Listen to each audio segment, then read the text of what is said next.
Hello friends, मैं पायल स्वागत करती हूँ आपके अपने चैनल संस्कार फॉरएवर में। फ्रेंड्स, आप सभी कैसे हैं? मैं उम्मीद करती हूँ आप सभी स्वस्थ होंगे, खुश होंगे। इसी मंगल कामना के साथ चलिए शुरू करते हैं अपना तीसरा अध्याय। नारद जी बोले, जो मनुष्य श्रेष्ठ ब्राह्मण को पलंग दान करता है, ब्राह्मण की उस पर सुख से सुलाकर ठंडी ठंडी हवा की जाए तो संपूर्ण धर्मों के साधन से उसका शरीर निरोग रहता है। इस दान से सब ताप शांति दूर हो जाते हैं। वह मनुष्य योगियों से भी दुर्लभ पद पाता है। जो मनुष्य बैसाख में धूप के थके हुए ब्राह्मण को सुंदर श्रमनाशक पलंग दान करता है, वह मनुष्य, हे राजन, संसार के जन्म मरण और वृद्धावस्था के कष्ट नहीं भोगता। उस पलंग पर ब्राह्मण के शयन करने से जीवन भर के जाने अनजाने किए हुए पाप नष्ट हो जाते हैं। हे राजेंद्र, जैसे अग्नि के स्पर्श से कपूर जल जाता है, वैसे ही पलंग देने वाला मनुष्य निश्चय ही ब्रह्म पद पाता है। जो मनुष्य बैसाख मास में शैया दान करे, वह इसी जन्म में सब सुखों को भोगता है। उसके कुल की वृद्धि होती है, कोई रोग नहीं होता, उसे बड़ी आयु, निरोगता, यश और धैर्य मिलता है। उस धर्मात्मा के कुल में से 100 पीढ़ी तक कोई अधर्मी नहीं होता। इस मास में दान आदि करने का अपार फल होता है। बैसाख के धर्मों को इस तरह करने वाला धर्मात्मा पुरुष सब भोगों को भोग कर अपना शरीर त्यागता है। जो वेद पाठी ब्राह्मण को तकिया दान देता है, उसके सभी पाप नष्ट हो जाते हैं और अंत में ब्रह्म पद प्राप्त होता है। बिना इसके दिए मनुष्य सुखपूर्वक नहीं सो पाता है और इसके दान करने से सबका आश्रय बनकर पृथ्वी का राज्य भोगता है। हे राजन, वह मनुष्य 7 जन्म तक सदा सुखी, भोगी, धर्मपरायण और विजयी होता है। फिर अपने 7 कुल समेत मुक्त हो जाता है। जो मनुष्य चटाई अथवा और किसी प्रकार का आसन देता है, जिस पर पत्रशाही विष्णु भगवान स्वयं विराजते हैं, इससे जल में पड़ी हुई ऊन नहीं भीगती। वैसे ही संसार के जीव के बंधन को नहीं प्राप्त होता है।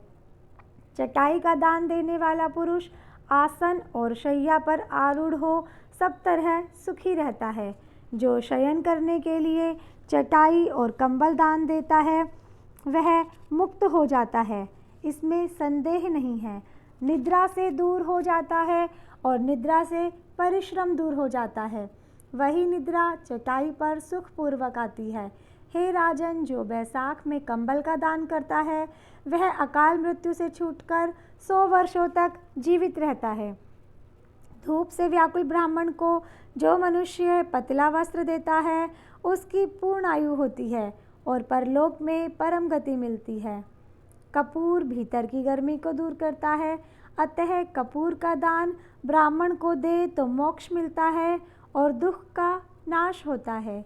जो ब्राह्मण को फूल और कुमकुम दान करे तो सार्वभौम राजा हो, सब प्राणी उसकी आज्ञा में रहें और पुत्र तथा पौत्रोयुक्त होकर सब भोगों को भोग मोक्ष पाता है। त्वचा और हड्डी के संताप को चंदन तत्काल दूर कर देता है, अतः जो चंदन दान करता है, वह तीनों पापों से दूर हो मोक्ष को प्राप्त होता है। जो जल में भीगी हुई खस, चंपा या कुशा दान करता है, हे राजन, वह प्राणी सब प्रकार के सुख भोगता है। सब देवता उसकी सहायता करते हैं, उसके सब पाप और दुख दूर हो जाते हैं और अंत में मोक्ष को पाता है। जो बैसाख में गोरोचन और कस्तूरी दान करता है, वह तीनों तापों से छूटकर मोक्ष पद प्राप्त करता है। जो मेष की संक्रांति में तांबुल और कपूर दान करता है, वह पृथ्वी में सारे सुख भोग कर निर्वाण पद प्राप्त करता है। जो मनुष्य सेवती और जूही दान करता है, वह सार्वभौम राजा होकर अंत में मोक्ष पाता है। जो बैसाख में केतकी और मल्लिका दान करता है, वह माधव भगवान की आज्ञा से मोक्ष पाता है। जो मनुष्य ब्राह्मण को सुपारी और अन्य सुगंधित द्रव्यों का दान देता है, और हे राजन, जो नारियल दान करता है, उसके पुण्य के फल चित्त लगाकर सुनो। वह 7 जन्म तक ब्राह्मणों के घर जन्म लेता है और धनवान तथा वेद पाठी होता है। फिर वह 7 कुल समेत विष्णु लोक को जाता है। हे राजन, जो प्राणी विश्राम मंडप बना ब्राह्मण को देता है और उसके पुण्य के फल कहने को मेरी सामर्थ्य नहीं है। जो मनुष्य छाया मंडप बनवाकर भीतर बालू बिछा उसमें प्याऊ लगा देता है, वह स्वर्ग लोक का स्वामी होता है। जो मनुष्य मार्ग में बाग, तड़ांग, कुआं, झोपड़ी बनवाता है, वह बड़ा धर्मात्मा है। उसको पुत्रों से और क्या, जो मनुष्य कुआं, तालाब, मंडप और प्याऊ लगवाता है तथा सधर्म का करना, यही उसका पुत्र है। संतान 7 प्रकार की है, इन 7 में से एक भी नहीं करता, वह मनुष्य स्वर्ग को नहीं जाता। उत्तम शास्त्रों का सुनना, तीर्थ यात्रा, सत्संग, जलदान, अन्नदान, पीपल का पेड़ लगाना और पुत्र होना, ये 7 प्रकार की संतान देवताओं ने कही है। अन्य सैकड़ों धर्म करने पर भी मनुष्य को संतान नहीं मिलती। इसीलिए संतान की इच्छा करने वालों को इनमें से एक कर्म अवश्य करना चाहिए। पशु, पक्षी, मृग और वृक्षों को भी स्वर्ग सुख नहीं मिलता, फिर मनुष्य का तो कहना ही क्या है। जो मनुष्य सुपारी, नागवल्ली, कपूर और अगर सहित पान दान करता है, वह निश्चय ही शारीरिक पापों से मुक्त हो जाता है तथा यश, धैर्य और लक्ष्मी प्राप्त करता है। रोगी रोग से छूट जाता है और निरोगी मोक्ष को पाता है। जो बैसाख में तापनाशक छाछ का दान करता है, वह विद्यावान और धनवान होता है, इसमें संदेह नहीं, क्योंकि गर्मी की ऋतु में तक्र के समान कोई दान नहीं। इसीलिए मार्ग के कारण थके हुए ब्राह्मण को छाछ का दान करे। जो मनुष्य नींबू का रस और नमक डालकर अरुचि नाशक छाछ का दान करता है, वह मोक्ष पाता है। जो गर्मी से व्याकुल ब्राह्मण को दही की लस्सी पिलाता है, हे राजन, उसके पुण्य का फल कहने की मुझ में सामर्थ्य नहीं है। जो बैसाख महीने में अच्छे चावल दान करता है, उसकी बड़ी आयु होती है और वह सब यज्ञों के फल पाता है।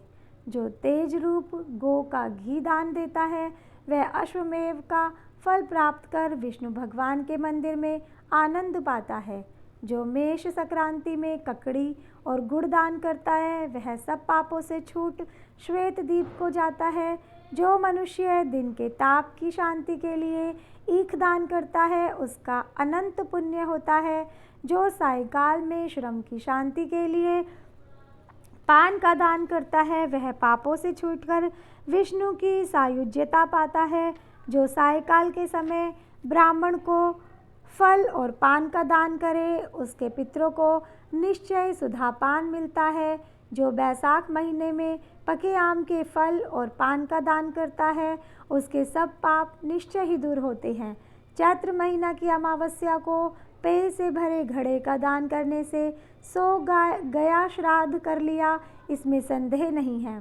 चैत्र की अमावस्या को कस्तूरी, कपूर, मल्लिका, खस आदि वस्तुओं से युक्त जलकुंभ का दान जो पितृश्वरों के लिए करता है, उसको 96 श्राद्ध करने का पुण्य निसंदेह प्राप्त होता है।